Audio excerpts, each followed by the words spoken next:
mba ho tehirizina amin'ny andro fitsarana. Zay tia nambara aminao androany dia ny fisian'ny elo. Jesosy Kristy mihitsy no manambara aty amin'ny filazantsara fa misy ny elo. Ny elo dia tsy inona fa fanagadrana an'ireo fanahy zay tsy mety mibebaka, fanahy zay mandany Jesosy Kristy. Jesosy nilaza ao amin'ny Matio 5:22 milaza fa raha misy lehilahy ka manao amin'ny lalàny hoe foka ialahy na hoe adala ialahy dia mendrika ho elohana any amin'ny elo mirehitra afo izy. Misy ny elo ry havana, misy ny elo zay atao hoe farihy mirehitra afo. Tsy zakatsika zaka olombelona zakaina izany atao hoe elo izany. Noho izany ry havana dia ankehitriny dia ampahafantarina anao fa misy ireo mpitoro teny sambo ny tety tanàna tsy mampahafantatra ny olona akory ny fisian'ny elo, tsy mampahafantatra ny olona akory zay voasoratra ao amin'ny Hebreo 5:7 manao hoe sahala nanendrenan'ny olona ho fato ndray mandeha aorian'izay ny fitsarana. Fa maninona ny misy ny fitsarana? Satria misy fanahy tsy maintsy ho alefa any amin'ny elo mirehitra afo. Matio 20:20 Jesosy Kristy dia nilaza nanao hoe aza matahotra zay mahafaty ny tena, fa matahora kosa zay mahatonga manolotra ny fanahy ho any amin'ny elo. Misy ry havana ny elo na ny farihy mirehitra afo zay hikadrany ny fanahy aorian'ny fahafatesana raha tsy mety mino an Jesosy Kristy izany fanahy izany. Ao amin'ny Luka 12:15 dia misy tenin'Andriamanitra manao hoe matahora ozy izy an'ilay nomboana sy nanolotra ny ainy teny amin'ny hazo fijaliana. Matahora azy. Jesosy Kristy ny tia nambara amin'izany ry havana. Ho sarotra amintsika fohy ny fotoana raha andeha amaky sy andinika an'izany soratra masina izany, fa zay no anambarako retany ren-danitra ny toko sy andininy izay voalaza ny filazantsara mampahafantatra ny elo. Luka 12:15 ovakiko ihany io na dia saika odinganika. Luka 12:15 amin'ny anarany tompo fa asiako anareo zay atahoranareo. Matahora zay manam-pahefana anary any amin'ny elo rehefa novonoiny eny hoy izao aminareo. Matahora azy. Jesosy Kristy ry havana, izy rery any ilay manam-pahefana andefa ny olona ho any amin'ny elo. Ka raha misy milaza ny tena no mpitoro ny filazantsara na mampianatra anao amin'ny Baiboly ka tsy mampahafantatra anao akory ny fisian'ny elo, za dia milaza marina aminao ilao zany olona zany. Tsy afa misaraka amin'ny fitorianan'i Jesosy Kristy ny lanitra sy ny elo. Zay ny ampy-pisiny zao fitoriana filazantsara izao, anakana ny lalan'ny fanahin'ny olona tsy ho any amin'ny elo, fa ny atonga ny olona handray ny fanjakan'Andriamanitra. Ry havako, hazavariana ianao fa mipamitaka sy mipaminany sandoka dia efa miparitaka manerana an'ity zao tontolo zao ity, ka ny fanahinao no kendreny amin'izany. Iza ny olona mety ho akany amin'ny elo? Jesosy nilaza ny tsy mino azy dia ho any amin'ny elo, ny mpiteny ratsy dia ho any amin'ny elo. Ao amin'ny Jakoba 4:9 dia misy resaka momba ny lela. Io lelantsika io no ahafahantsika miteny zavatra tsara na miteny zavatra ratsy. Noho izany ny mpiteny ratsy tompoko, so ianao dia hieritreritra fa hiala-mainy ho any amin'ny elo ianao raha avy ny fotoana ka tongavany fahafatesana aminao. Ny bokin'ny Apokalipsy 20:15 dia milaza hoe izay rehetra tsy hita voasoratra ao amin'ny bokin'ny fiainana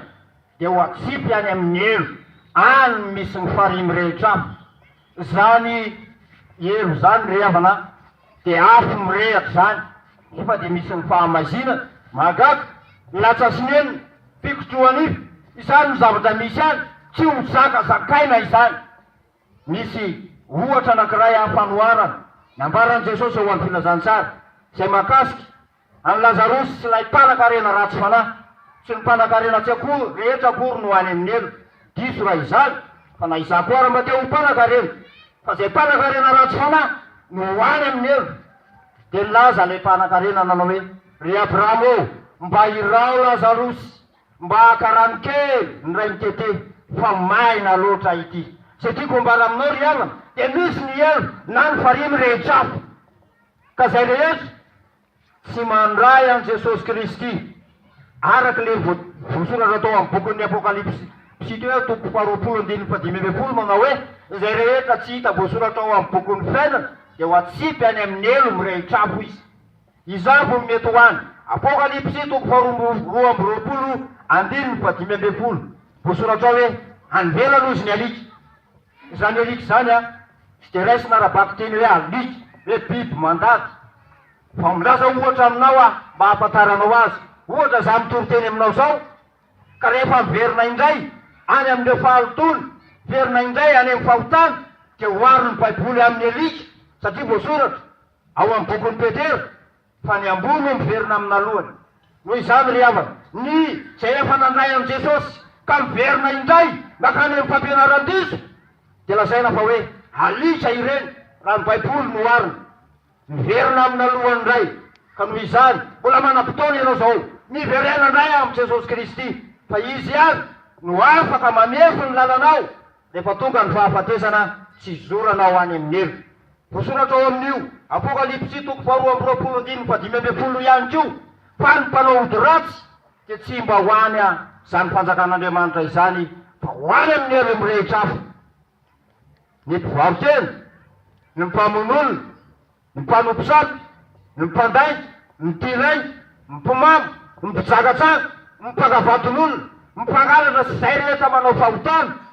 dia ho any amin'ny elo mirehitra afo aoriny ny fahafatesana ry afako dia mbola misy ny fotoana andrenesanao izany fitorianany filazany tsara izany dia mampafantatra anao zahay horetany horendanitra fa misy ny elo zay atao hoe farimy rehetra afo aoriny ny fahafatesan'ny olona anankiray ka ny vatany dia hodivovo fa ny fanahany kosa iverina any amin'Andriamanitra anao inona moa hitondra zay sasarany izy ozy ny tenin'ny Apokalipsy ary ny asany manaraka azy inona moa ny asany vitany raha nanao ny tsara izy dia zay le asa netiny manaraka azy nanao ny ratsy izy dia zay le asa hoentiny manaraka azy tsy afa-miala eo anatrehan'ny fitsaran'Andriamanitra ianao ry afako ninonina fampianarana renao makasika an'izany hoe fitoriana filazany tsara izany ka tsy mampianatra anao hiala amin'ny fahotana aza mino zany tsy marina mihitsy ireo mpitoroteny milaza fa maty ny fanahin'ny olona tsy atompoko tsy maty ny fanahin'ny olona fa ny fanahin'ny biby no maty fa ny fanahin'ny olombelona tsy ho maty ny Jenesisy dia manambara an'izany hoe fa vovoka ianao izy ka ny vovoka dia iverina ny mivovo fa ny fanahy kosa iverina any amin'Andriamanitra zay nanao azy alohan'ny amiaranako an'izay fampianarana foy izay a dia iteny aminao an'ity tantara foy ity mpanompon'Andriamanitra rehetra mafantatra an'izany tantara izany a mba mampitaiko aminao koa izy mba hafantaranao fa misy ny elo amin'iny faritry Mahazanga iny nisy lehilahy anankiray tena milaza azo dadany zany amin'ny fanompotsafy ary rehefa mba niterena momba ny fivavahana izy ka nambara taminy fahadiso-kevitrany dia mamaly izy fa nomokon-dohany ihany no entiny tsy raha iny zay fitoriana filazantsara ela ny ela ny lehibe izy ary rehefa ny lehibe dia me osany vatany miala taminy amin'izay ireo devoly rehefa niala taminy devoly dia mbola niteny taminy ihany reo vady aman-janany hoe baba sovy defa tokony hivavaka amin'izay tsika fa tsy nanaiky izy fa reo karazana fanaratsy zay mitopolo tamin'ny andro fahatanjahany ihany mbola natsony ry afako ny anarary ihany ty lehilahy ty ary ny afarany dia efa lazaina hoe maty ny tapany ambany tsy nanapito intsony naka mpanompon'Andriamanitra ny vady aman-janany rehefa tonga teo mpanompon'Andriamanitra tsisy ninina tsony afaka natao taminy fa ny elo ny delira ny sisany nataon'ny olona dia zao ny mba zavatra ritao motro maya motro mangala rano maye mandrapatapitsy ny ainy ry havana dia zay ny nataon'ity rangaha ty azo antoka ary azo inono fa misy ny elo misy ny farimy rehetra afo ka matontongony lazay famay nefa n'izy eo ambony farafara mirakitra lamba tsara tsapain'ny olona ny tongony mangatsika fa izy mahatsary hoe maya motro a dikan'izany efa manomboka milatsaka any amin'le fary afo ny tongotsy lay mpanao ody ratsy ka zay tia nambara aminao androany tsy milazangano aho niteny aminao teo fa notoanako tamin'ny tenin'Andriamanitra zay zavatra nitoriko taminao teo ka ankehitriny ry havako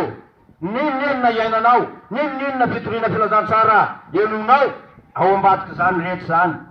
dedin'io sy fakafakao tsara fa ny fanahy ao anatinao dia fa natsimba ho faty fa fanahy iverina any amiray hitondra ny asa zay rehetra nandanino ao fotoana dia ty ambany masoandro ko am'izany dia dinio tsara fa raha nanao ny tsara ianao dia mety ho any amin'ny lanitra fa raha nanao izay tsy araka ny sitrapon'Andriamanitra kosa ianao dia tadidio fa misokatra ao anao ilay fariary mirehitra avy tsy solo fara zay tsy zaka anao eritreretana ary izy io dia tsy mba salan'ny afo rehetra fa afo tsy mandevina io fa mirehitra isan'andro isan'andro ao sady aizy ny latsa amin'eny voalavaka mikitikito sento fitolokony neny latsy izany mahazo anao ao anatin'izany fa ry afo mirehitra afo zany ka noho izany ry afako tonga amin'ny fotoana kehitriny e anjaranao mieritseritra vita ny aditiko taminao manampara aminao ny fisin'ny hevy toliko teto amin'ity beravo n'ity zany ka anjaranao ny mandray ary anjaranao ihany koa tsy mino fa zay no afatra tian'Andriamanitra nampitaina aminao tamin'ity tolakandro hariva ity ifafaka mba andraisanao